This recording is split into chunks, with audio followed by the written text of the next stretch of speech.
Shrimad, His Divine Grace A.C. Bhaktivedanta Swami Prabhupada ki.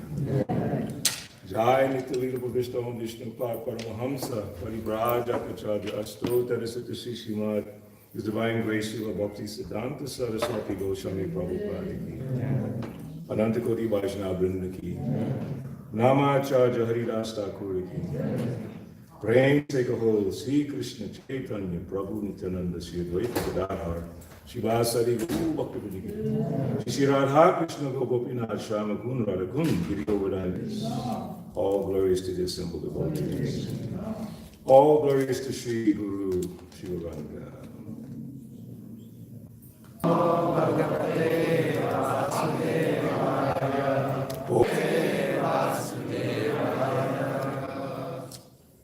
Om Vishnu Padaya Krishna Pesaya Bhutale Srimate Bhaktivedanta Swami Iti Namane Namaste Saraswati Deve Gaudavani Pacharane Nirvishesha Sunyavari Paschatya Desatarane. So thank you all for being here today, especially our new guests. Appreciate you coming. You're from an interfaith group. I have the great pleasure of heading an interfaith group in Atlanta for 15 years. And some of my best friends were Islamic and Christian and Jewish. Very wonderful group. So I really appreciate you being here to share in our service. One of our great teachers, Srila Bhaktivinoda Thakur. And if you think about our founder, Prabhupada, his spiritual master's father, Srila Bhaktivinoda Thakur, was a great Acharya. His picture's on our altar, and he was famous for his understanding, interfaith understanding. He once said, you should think like this. Although I may not be familiar with the rituals, which is obvious, we don't know all the different rituals. In fact, I don't know all of the rituals after 46 years, but anyways, it's common. So he said, if you find yourself in that circumstance, you should think like this. Although I don't know all the rituals, I pray to the Lord as I know him, as I understand him, that my faith will increase by seeing this person's faith. It's a very beautiful thought. And I've shared that many times whenever I've spoken at a mosque or a church or a temple, because it's important that we understand that we all have faith. And how that faith develops, it varies. And we have different objectives in our faith. Some people have faith, they want to become more dedicated to God consciousness. Some people want God to solve more of their problems, and it goes on and on and on. But the Lord is there for all of us. If we think that there's more than one God, there's a problem there. Because there's one ultimate reality, we call it whatever name we feel comfortable, but there's one ultimate reality.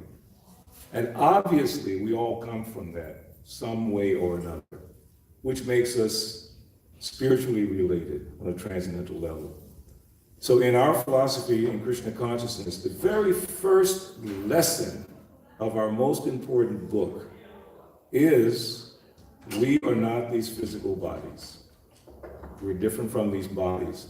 We are spiritual souls. So everything that we talk about this evening or anytime you interact with a devotee, it stems from that. It begins from that foundational understanding that we're all spirit souls, all of us. Doesn't matter the religious background, doesn't even matter whether a human being or an animal or an insect. According to our philosophy, that soul is existing everywhere and is equally as powerful as any other soul.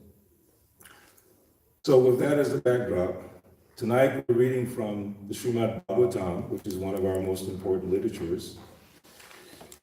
And the verse today, I'll just give you a little small backstory on this verse. It's one of my favorite verses. I've been practicing for some years, but this happens to be one of my favorite verses. And I know Shankumar Prabhu didn't know that when he asked me to speak on this. And I'm also a musician, and we actually have a Hare Krishna band that's been performing since 1975. So recently, we were featured at a sacred music festival in Atlanta. It's called Chant Atlanta, like it's a Hot Atlanta or Atlanta, but this is called Chant Atlanta. And we performed there 4 times. This is their 10-year anniversary.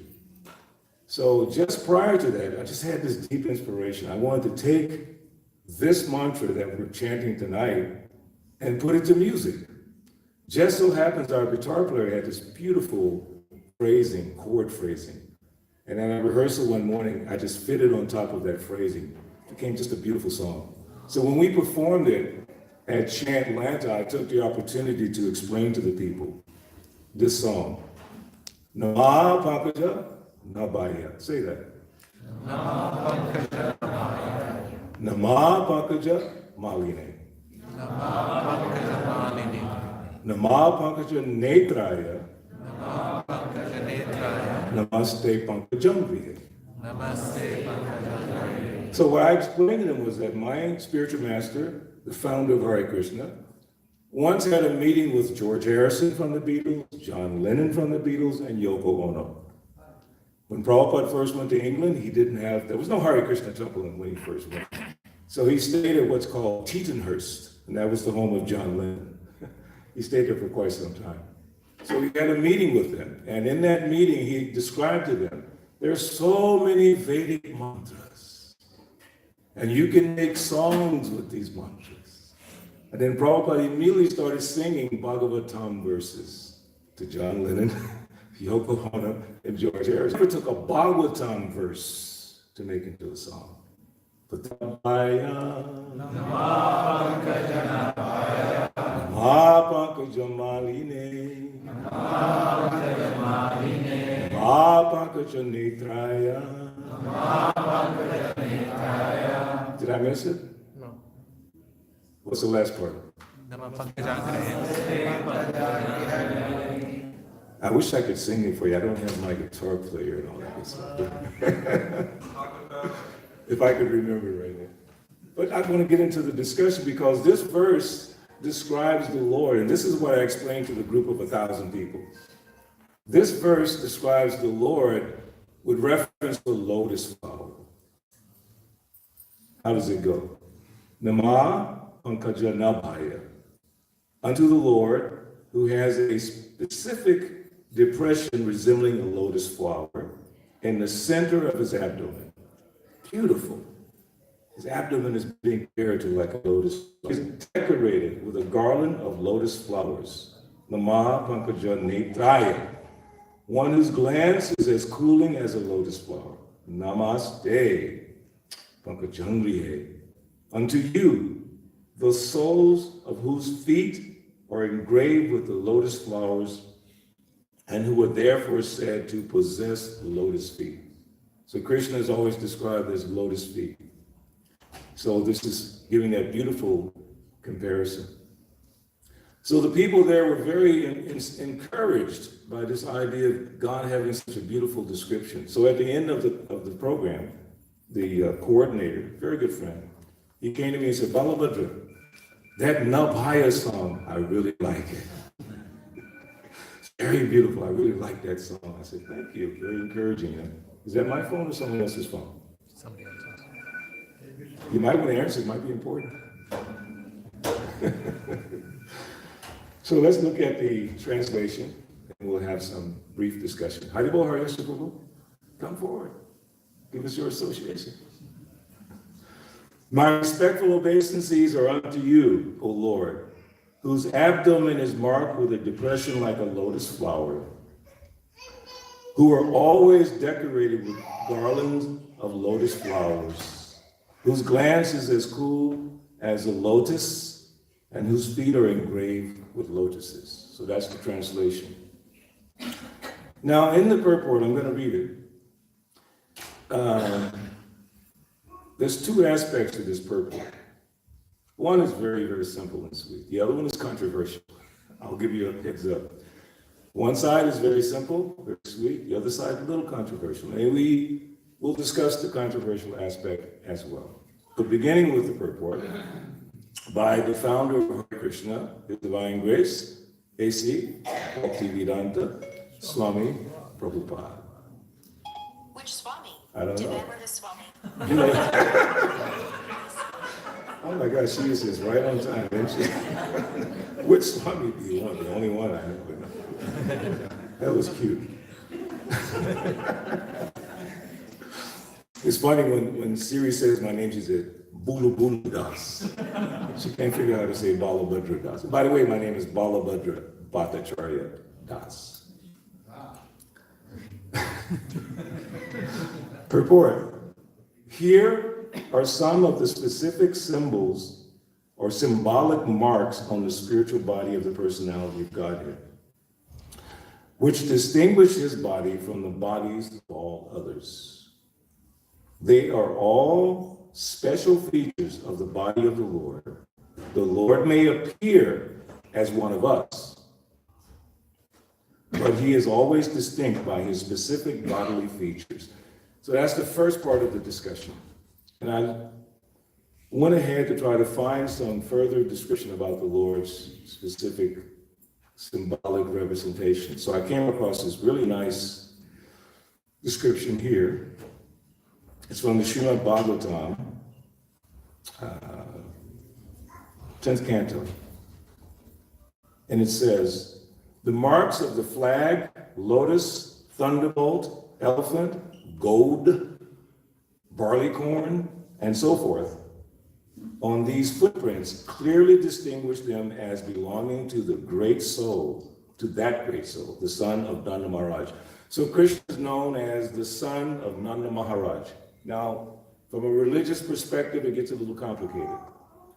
God is the son of someone? I thought God was the Supreme Father. How does God become someone's son? So that's a very interesting dynamic, because in a relationship of son and parents, it's a very loving relationship. And most of the love goes from the parents to the child, because the child doesn't really know yet exactly how to love. So the child is showered with love from the parents. So why would God be deprived of that wonderful reciprocal relationship? It's such a beautiful relationship. So God has a capacity to enjoy all forms of interpersonal relationships. That's our understanding. He has the capacity to do that. He can appear as a child. He can appear as a parent. In fact, in the explanations about Krishna, yes, he was a parent. He married, who knows how many wives that Krishna had? 16,108. So Prabhupada always says, why 16,108? 16 million he can have, because he's God. He has that capacity. So as the husband of 16,108 wives, how many sons did he have? 10 by each wife. 10.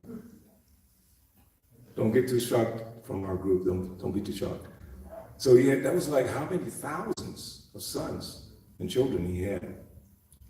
It was so fascinating that the great saint Narada Muni, he came down just to go and see Krishna in this fatherly relationship with his family. And he was so shocked to find that Krishna had not only 16,108 wives, but he had 16,108 palaces for the wives.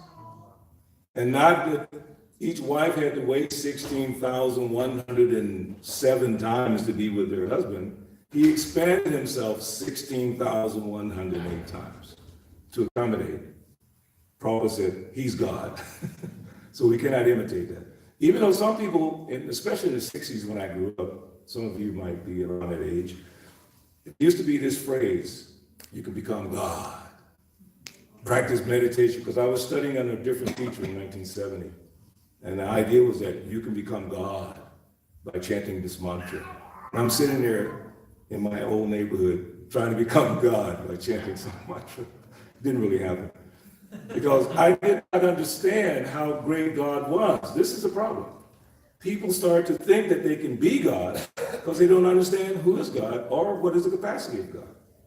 That word itself, capacity of God, is misleading because God is unlimited. You can't say God is this much and that's it.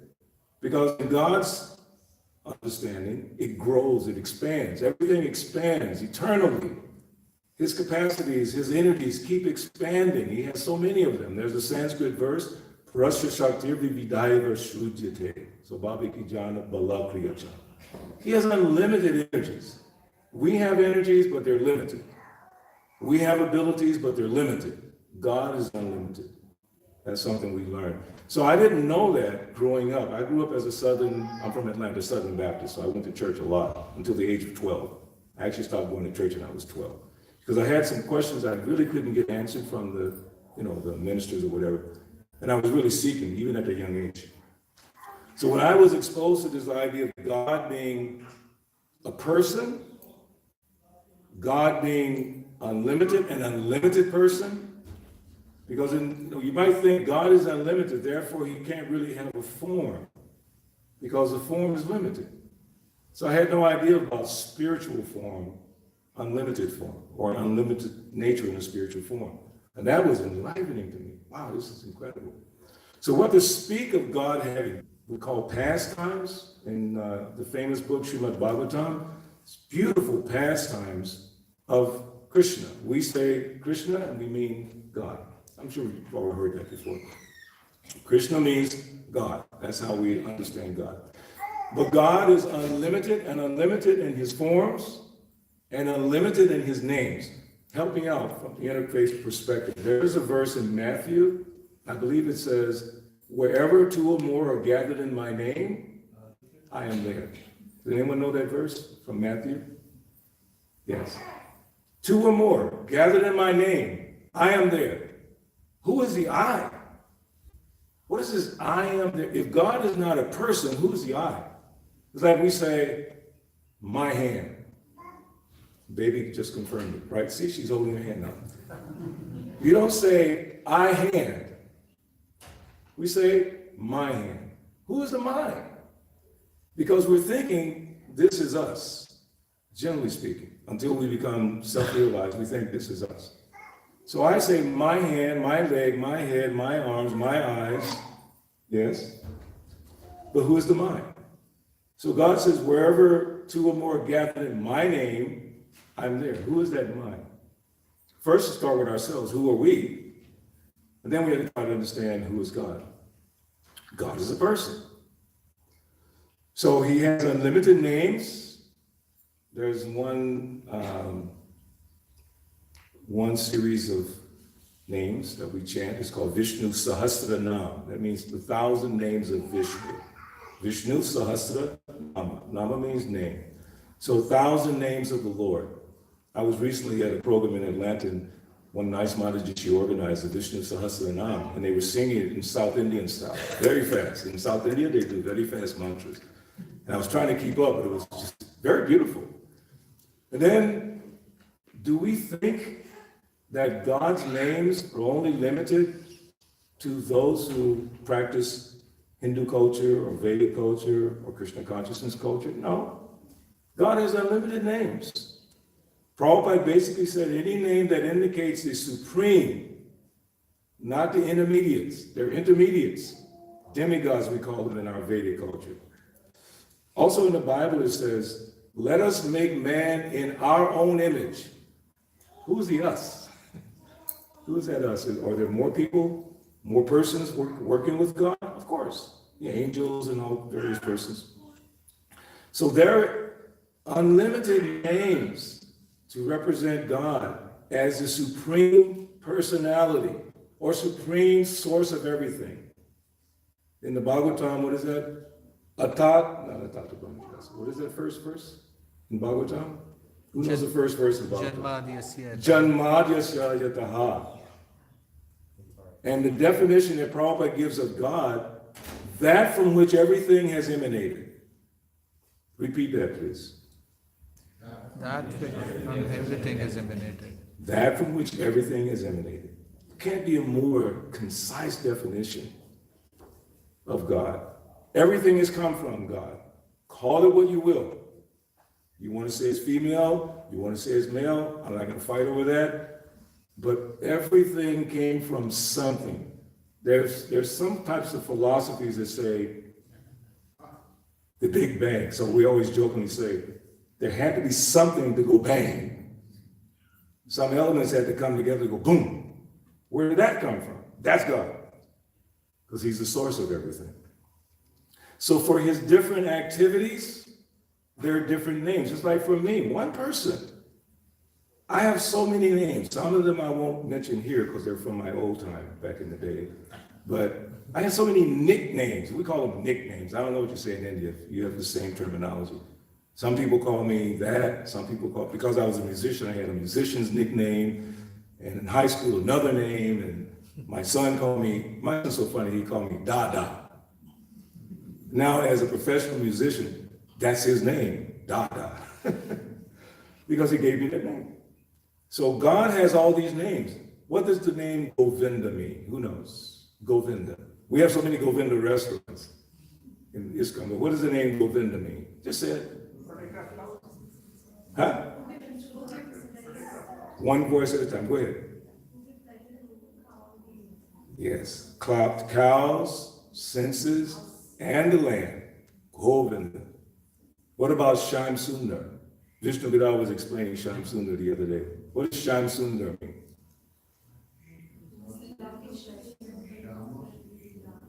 Huh? And he's curved in 3 places. He has a body that's curved in 3 places. So each one of these names represent certain activities of the Lord, attributes of the Lord. In Islam, they have 100 and something attributes of the Lord. They mentioned like that, different attributes. So he is distinguished by certain things.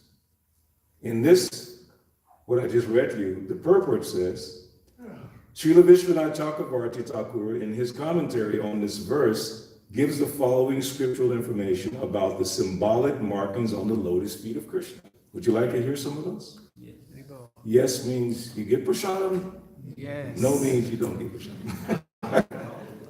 And silence will not help you. Quote, in the following verses, the Skanda Puran states the particular places on his feet where Krishna carries the mark of the flag and also other marks, and the reason for these marks. I'll skip the Sanskrit in translation. At the base of the large toe on his right foot, the unborn Lord carries the mark of a disc, which cuts down the 6 mental enemies of his devotees. So he's comparing all the marks on the Lord's feet to various activities related to devotional life. The next one. At the bottom of the middle toe of that same foot, Lord Achyuta has a lotus flower, which increases the greed for him in the minds of the bee-like devotees who meditate on his feet. One more, maybe a couple more. At the base of his small toe is a thunderbolt. Wow. Which smashes the mountains of his devotees' reactions to past sins. And in the middle of his heel is the mark of an elephant goad, which brings the elephants of his devotees' minds under control. He's comparing our minds to elephants. How destructive is an elephant if, let's say, if you go into a garden of beautiful flowers, roses? How destructive can an elephant be? Just imagine, very destructive. So our minds are like that. With all these thoughts that go through our mind every day. Some of them are good, some of them are destructive. Destructive to what? Well, it depends on what your goal is. If your goal is to become, I don't know, like for me, being a musician, sometimes I want to improve my drum playing. And I'm trying to practice, but then something comes in my mind and just totally distracts me. I need to be doing my whatever, and it just goes in there. Or if you're, say, a student in college and you're trying to focus on your lessons, and then some thought comes in there and disturbs it. What to speak of in the devotional line? We're trying to become servants of God, one of the highest things you can imagine to do with your life. One of the highest. And you're trying to meditate on the lotus feet of the Lord. And all of a sudden, you start thinking about, I don't know, going to a movie, or making money, or going out to a party. These things happen. I'm a personal, I use the example of that. Trying to focus, and some desire comes into the mind. Like an elephant. Now, in Krishna consciousness, we have something we call the mad elephant offense. I'll explain that very briefly. Mad elephant offense. If a mad elephant comes in your garden, destroys everything.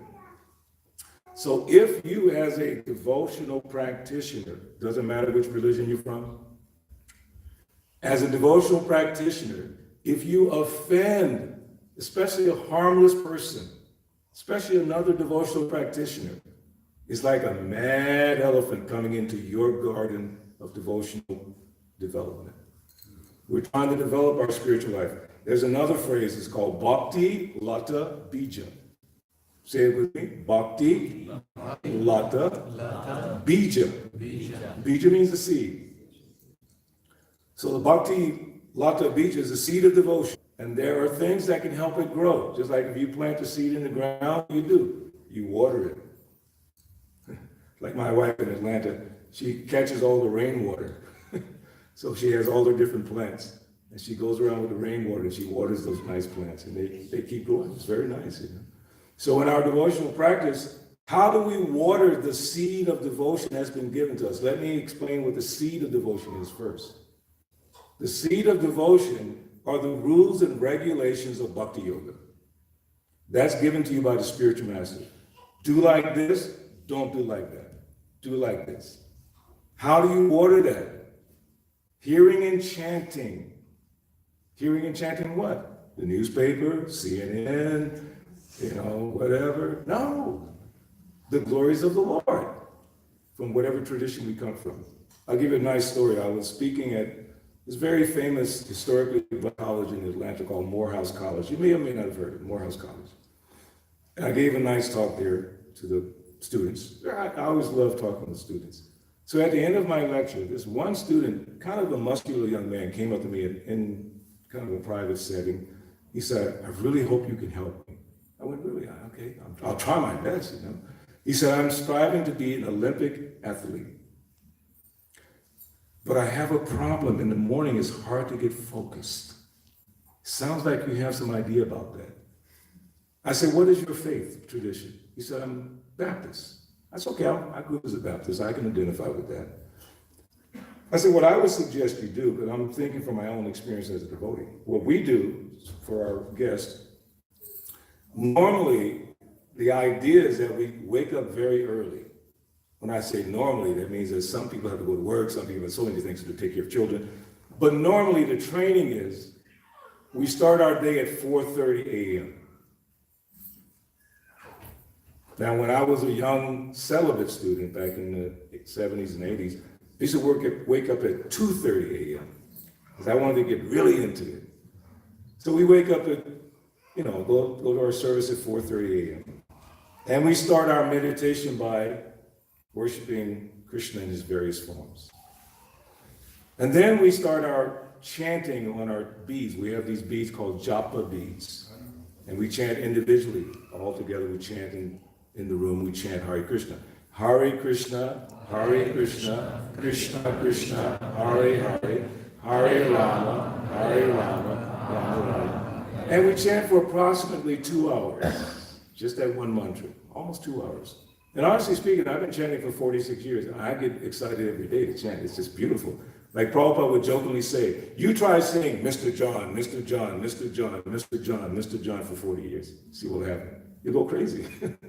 But chanting Hare Krishna become more and more happy. So this young man, I tried to relate to him what I had been doing my whole life as a devotee to get my mind focused for my day's activities. And I said, what I suggest you do, you sit down in the morning, you read the Bible, you find some prayers that you identify with, and focus your mind on God, the beginning of your day. And he was so happy. He said, thank you so much for sharing that with me. Because that's the reality. So when we're trying to get our seed of devotion to grow, it makes no sense to put negative things into your mind. It will not help you. What are those negative things? It's a plethora of negative things. What you don't like about someone, what you wish you had, all these things come in your mind. Some of them are practical. You have to think about making money, take care of your family. If you're in school, you have to think about your lessons. If you're a doctor, to take care of patients, so many things. right? Like when I'm playing drums, if I don't pay attention, it may not work nicely, so I pay attention. So how do you split that? Pay attention to this, same time think of God. That's our book called Bhagavad Gita. In our book, the Bhagavad Gita, which is here, the picture on the front is on a battlefield. It's on a battlefield. There's actually a picture right there in the corner. There's two of them, very last two on the top. Krishna standing, Arjuna sitting. Krishna is instructing Arjuna. Arjuna, get up from where you're sitting. I want you to go fight. And Arjuna's thinking, Krishna, you want me to go fight? And if I fight, I'll kill my cousins, I'll kill my uncles, I'll kill my teacher. I will cause so much pain to the women, they'll lose their husbands. Children won't have fathers. What are you asking me to do? Well, if God asks you to do something, what's the response? See, that's why we're having trouble, because we hesitate to do what God wants. If God asks you to do something, like in the Bible when he asked Abraham to sacrifice his son, what did Abraham do? Against his wife's wishes, he went to sacrifice his son. But it was really a test. God just wanted to see, are you willing to go that far for me? So in the case of Arjuna, it took 18 chapters of detailed explanation to get him to realize Krishna is the Supreme Lord. He's asking you to do something that you don't want to do, but it's in your best interest. And it's in the best interest of everyone else. So that's important that we understand that in order for us to grow spiritually, we have to surrender a little bit. Sometimes we call it sacrifice, or in Sanskrit we may say yajna. So we have to perform certain sacrifices, give up certain things, focus in a certain way. The sacrifice that's recommended for this time and age is actually very simple. Glorify the Lord by doing what? Chanting his holy names. When I say chant Hare Krishna, it's specific to the Hare Krishna movement, but it's not exclusive to the Hare Krishna movement. Do you follow? I mean, we specifically chant Hare Krishna as our religious practice. I remember once we were downtown Atlanta chanting. We do a lot of chanting on the street. Some of you may have seen us on the street. And actually people say nowadays, hey, we don't see you guys on the street anymore. What happened? Because we used to always be on the street chanting. In fact, they featured us in movies and this and that. They love that. So we were chanting one day downtown in Atlanta. And this gentleman came up and he was a Christian. He said, this is not good, and da-da-da. He was like really coming down on the devotees. So our leader, temple leader, actually was our temple president, because I was doing the chanting with the drum. He looked at me and said, okay, stop chanting Hare Krishna. I went, really?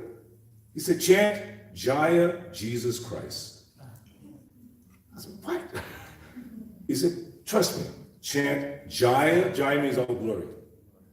Jaya Jesus Christ. So here I'm with the Madanga cartels. Jaya Jesus Christ, Jaya Jesus Christ, Jaya Jesus Christ. And guess what? That man calmed down. He said, wow, you respect Jesus? I said, of course, because God has unlimited names, and even if we say Jesus is the Son of God, or some people say Jesus is God, it's not that important. But as the name of the Son of God, it's very, very powerful. So we have to understand the spiritual dynamic of watering our seed of devotion by hearing transcendental sounds. It's very, very nice. So here has been described about the different markings on the Lord's feet. Still, people misunderstand the Lord because God comes in the human form. So then when he comes in the human form, you might think, like our form. Right? Everyone raise your hand like this. Just raise it. It's okay. Raise your hand. Now try to go and touch those chandeliers. Go ahead. Can you do it? In your dreams. You don't have that capacity in this body. So when you think of God, well, God, maybe he could go to the chandeliers. I can't do that, maybe he can do that. No, he's greater than that. There's a nice little story about the frog in the well. So this frog, he's living in the well, and that's the extent of his life's experience. He's never been anywhere else. okay? However big the well is, could be 5 feet, 10 feet, 20 feet, 30 feet. That's all he knows his whole life. Another frog jumps out of the well, goes to the ocean, and sees the ocean after experiencing the well. He comes back to the other frog in the well. Man, you won't believe what I just saw. What's that? It's an incredible amount of water. Then the other frog in the well says, is it 2 times bigger than my well? Because that's his experience. No. And he's trying to tell him, you can't even imagine it. Is it 5 times bigger than my well? And Prabhupada says, as he was saying that, he was trying to like illustrate it by puffing up. Is it 5 times bigger? So his body's getting all puffed up. Listen, you're not going to be able to understand it. Like, you can't understand God. You can't understand the ocean because you don't have the experience. But he kept trying to estimate God based on his experience. And Prabhupada says he finally exploded because he could not estimate God. Why are we struggling in this world? Because we're trying to compare ourselves to God. Even subtly, as spiritual practitioners, we have a problem with that. Actually, I made a vow at the beginning of this year. I will not allow myself to think that I'm the controller. You might say, well, Balabhadra, come on. I thought you knew that. Yeah, but sometimes I try to control the most minute thing. Like I might try to control how you receive this discussion, hoping that you will see it this way or that way. That's trying to control. I have no control over that. What do I have control over? What do you have control over? Say. About myself. You have some control on the input of activity. You have zero control on the output. That's what Krishna says in the Bhagavad Gita. You have a right to perform your prescribed duty, but the result belongs to me. And then he says, what is that verse? Prakriti kriyamanani gunai karmani sarvasaha ahankar vimud atma kartahamiti manyate. And in that verse, a very interesting word. Prakriti kriyamanani gunai karmani sarvasaha ahankar vimud atma. So ahankara is this idea that I am this body, that connection.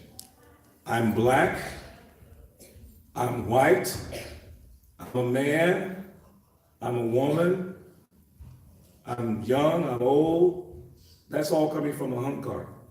Ahankara vimud atma means that I'm bewildered by that. My whole life experience is bewildered by that false understanding. When I was 3 years old, I could have said, I'm 3 years old, excuse me. Now, I'm, what, 67? Yeah, 67. What happened to a 3-year-old body? I was so convinced I'm 3 years old. Or let's say 20 years old. I was so focused on that. Then it was snatched away from me. I had to become 30 years old, 40 years old. I was thinking maybe it'll stop around 50. But it doesn't, it keeps going. 50 years old. 60 years old, 67 years old, I think, wow, this is interesting. It just doesn't stop. So think about, just think about that for a second. How we think we are this. For instance, if, God forbid, if you lost a couple of your limbs, arms, legs, whatever, would you be any less of a person? Yes or no? You would still be the same person, just without the physical limbs. So that is part of our dilemma. We identify with this body, and then we project that on God and so on and so forth.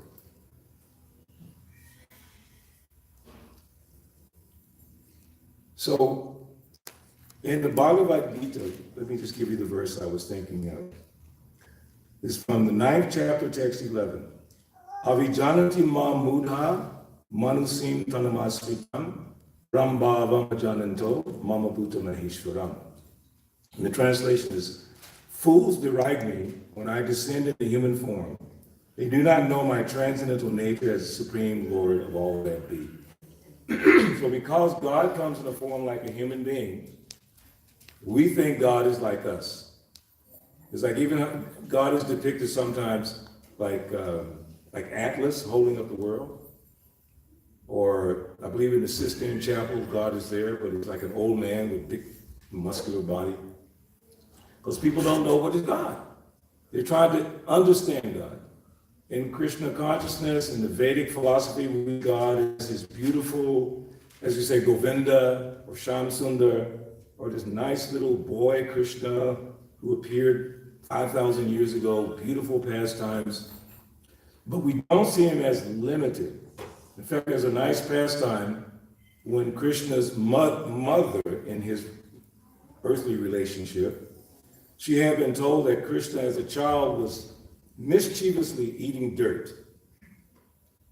I mean, again, it's like God eating dirt, God playing with friends. It's a little bit it's a lot to take in, but this is the pastime. So his mother said, your friends are all saying you ate dirt. And what does Krishna say? No, mommy, I didn't do it. He's playing the part of a child. Like my mother used to catch me doing stuff. Benny, you did that. No, mommy, I didn't do it. He's lying about it. So then she said, but your brother Balaram, he also said you did it. He said, well, he's mad at me. He's also lying. So then he said, if you think I did it, okay, fine. You're my mother. Then you look inside my mouth and see if I have some dirt. She said, okay, if you've actually not eaten dirt, I will establish that fact. Now open your mouth. So he opens his mouth and she looks inside. And this is the God factor. She looks inside, she sees all the universes. Thousands of universes. Millions of universes. She even sees herself looking inside his mouth. She sees everything. And she's completely amazed. Now, as I said, that other verse says, Vimudha, okay, by the false ego, we become like a fool. So there's another way to become bewildered, right? Bewildered by the unlimited potencies of God. It's absolutely bewildering, absolutely amazing. God is absolutely amazing. So she saw that. And then she became so overwhelmed. Krishna was in this relationship where he wanted to have the love of his mother. He did not want to have the awe and respect that he's God, he's the source of everything. So he closed his mouth. And she went back into that motherly relationship that he loves so much. So fools deride the Lord when he comes in the human form. And it's a very nice explanation, very long purport, but toward the end, let's see, there's so many, they call them persons who deride temple worship, because here in our temple, we have all these beautiful forms. Some people say statues, we say deities, but there's also a word called archa vigraha. It's like an incarnation of the Lord. So people don't quite understand, how are you worshiping these statues and you're saying this is God? So Prabhupada says the Lord, unlimited as he is, can enter into anything he wants. So some people will say, God is everywhere. You've heard that, yes or no? Yes. God is everywhere. So Prabhupada would say, why not here? If he's everywhere, why not here? Then you start thinking, well, maybe he's there. So when we worship these forms in great respect, we feel the Lord is actually there. Now you may say, I don't really believe that. And I will say, try it and see what happens. George Harrison from the Beatles, in one of our books, he said it's just like trying to lick a bottle of honey. Okay, the honey's inside and you're licking the outside. Will you ever taste it? Yes or no? No. How can you taste the honey that's inside the bottle? Well, first you got to open it. Then you got to go inside. Then you have to taste it. So I say, with all confidence and assurance, if you show the deities respect as God, and you serve them in that way, there's some reciprocation that happens. I'm a personal testimony to that. My life prior to Krishna consciousness, my life after many years in Krishna consciousness, totally different. What allowed me to make that transition? was a gradual attachment to worshiping the forms in the temple, chanting Hare Krishna, not disrespecting the spiritual persons, trying my best not to. It's very hard not to, because we generally end up offending each other constantly. At least we try to catch it. And just practicing day in, day out, practicing. And then something, replacing my attachments to the old things that I used to be attached to. I mean, it's amazing to me how I've come this far in Krishna consciousness, knowing where I came from, materially speaking. And to be where I am today, I'm extremely thankful for that. And I'm thankful to all of you for helping me. So that's what Krishna says, that fools misunderstand him. They deride him when he comes in the human form. Now, I just want to briefly, let's see how much time is left. Actually, there's not enough time to get into the part that I said is slightly controversial. So I won't go down that path too much, because I want to see if there's any questions or answers. But what it really says in the purport is that after describing Krishna's transcendental features, Prabhupada actually says here that Queen Kunti, this whole discussion is coming from Queen Kunti. She's the mother of the 5 Pandavas. And she's actually saying, I am a woman. I am not qualified to understand you. I'm a woman. So in the Vedic culture, sometimes it's said like women are in a certain class. And people misunderstand this very severely or critically, misunderstand this. Women are in a certain class. They're not in the same class as men. And men start to think that we're better than women because they're in a different class. It's a little bit of a misunderstanding. They're in a different body. We all have different bodies with different capacities. And God has a body which is unlimited. We have limited bodies, whether it's a man or a woman, whether you're black, whether you're white, whether you're young, whether you're old. With that body, you have certain limitations. Yes or no? Yes. This is obvious. Unless you do things to augment the capacity of that body. Just like nowadays, a lot of people do weightlifting and all that, and they take steroids and this and that to enhance their bodies and so on and so forth. But naturally speaking, we have these differences.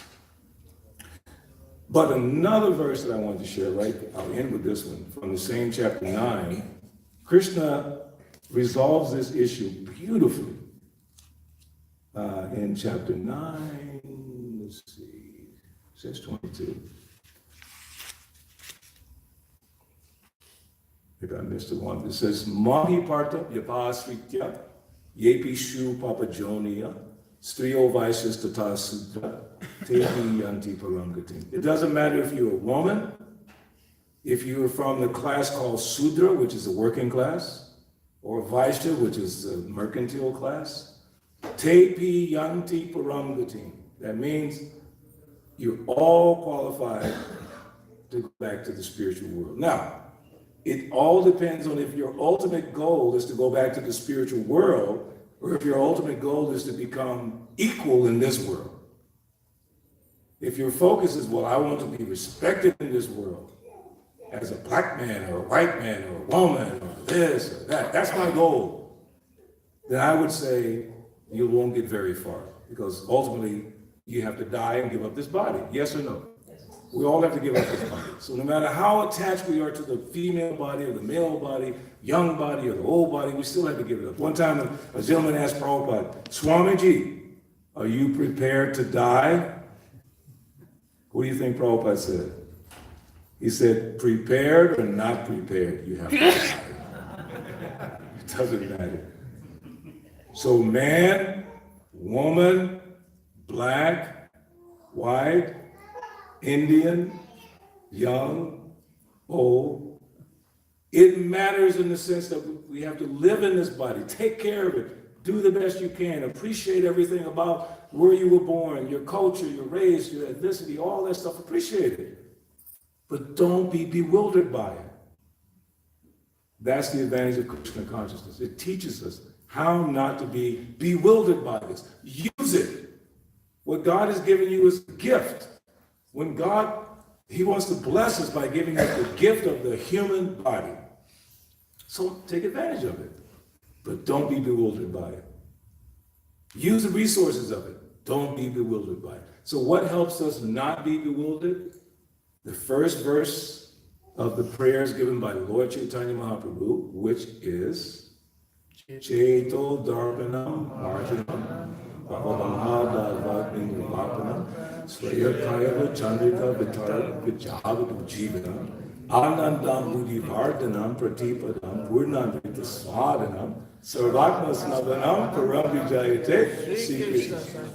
By chanting God's names on a regular basis, will cleanse these misunderstandings so we can see life in the proper way. We can see each other.